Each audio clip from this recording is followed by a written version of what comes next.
আমরা যখন মাটির বাসন কিনতে যাই তখন অনেক সময় পিটিয়ে ঠকাঠকি লেগে তারপরে জিনিস কিনি। তখন বলে যে যত ঠকাঠকি লাগে তত জিনিস শক্ত হয়।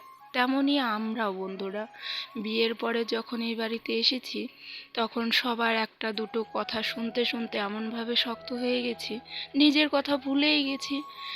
নিজে কখন একটু আয়নায় গিয়ে নিজের মুখটা দেখা ভুলে গেছি, মাথা চিরুনি করাও ভুলে গেছি। সব সময় মনে হয় যে ওদের নিয়ে ভাবতে ভাবতেই আমাদের সময় পার, ওদের কথা শুনতে শুনতেই আমাদের সময় পার।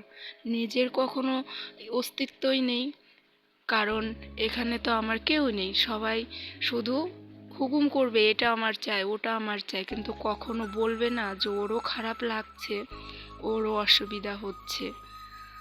কি করা যাবে বলো, এটাই তো নিয়তি। কারণ হচ্ছে আমরাও দেখতে দেখতে শিখে গেছি, কারণ আমরা তো আগে থেকে শিখে আসি না, এখানে এসে শিখে গেছি আর লোকের বেশি কথাও শুনতে